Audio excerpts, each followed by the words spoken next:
Indian premier league వేలం ముగిసిన తర్వాత ఫ్రాంచైజీల వ్యూహాల్లో అత్యంత కీలకమైన అంశం రిజిస్టర్డ్ అవైలబుల్ ప్లేయర్ పూల్. సాధారణంగా వేలం పాటలో అమ్ముడుపోని ఆటగాళ్లతో కూడిన ఈ జాబితాను బీసీసీఐ ఇటీవల విడుదల చేసింది. అబుదాబిలో జరిగిన వేలంలో ఎంపిక కాని 1307 మంది ఆటగాళ్లతో కూడిన ఈ లిస్ట్ టోర్నీ మధ్యలో ఎవరైనా ఆటగాడు గాయపడితే లేదా వ్యక్తిగత కారణాలతో తప్పుకుంటే వారి స్థానంలో కొత్త వారిని ఎంపిక చేసుకునేందుకు ఉపయోగపడుతుంది. సో ఈ జాబితాలో స్టీవ్ స్మిత్, రీస్ టోప్లీ, జానీ బెయిర్స్టో వంటి అంతర్జాతీయ దిగ్గజాలతో పాటు టీమిండియాను తన బ్యాటింగ్తో తరచుగా ఇబ్బంది పెట్టే న్యూజిలాండ్ ఆల్రౌండర్ డారెల్ మిచెల్ వంటి కీలక పేర్లున్నాయి.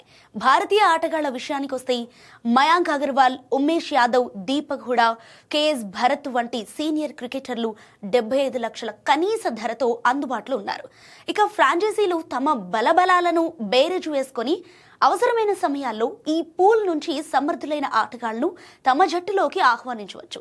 ఇక బీసీసీఐ నిబంధనల ప్రకారం చూసుకున్నట్లయితే ఆర్ఏపీపీ జాబితాలో ఉన్న ఆటగాడిని అతని కనీస వేలం ధర కంటే తక్కువ మొత్తానికి ఒప్పందం చేసుకోకూడదు.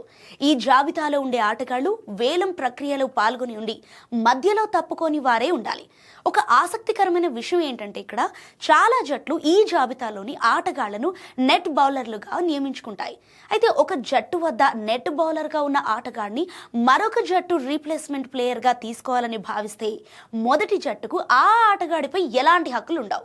సో సదరు ఆటగాడు మరో జట్టుకు ఆడేందుకు అంగీకరిస్తే ప్రెజెంట్ ఫ్రాంచైజీ అతన్ని వెంటనే విడుదల చేయాల్సి ఉంటుంది. 100% అందుబాటులో ఉండే ఆటగాళ్లకు మాత్రమే ఈ రీప్లేస్మెంట్ విధానం వర్తిస్తుంది. సో కేవలం మైదానంలో ఆడేవారే కాకుండా వ్యూహాత్మకంగా జట్లను బలోపేతం చేయడంలో ఈ ఆర్ఏపీపీ వ్యవస్థ ఐపీఎల్ సీజన్ అంతటా కీలక పాత్ర పోషిస్తోంది. ఇది అమ్ముడుపోని ఆటగాళ్లకు మరో అవకాశం కల్పించడమే కాకుండా ఫ్రాంచైజీలు తమ రిజర్వ్ బెంచ్ను పటిష్టం చేసుకోవడానికి ఇదొక గొప్ప వేదికగా నిలుస్తోంది.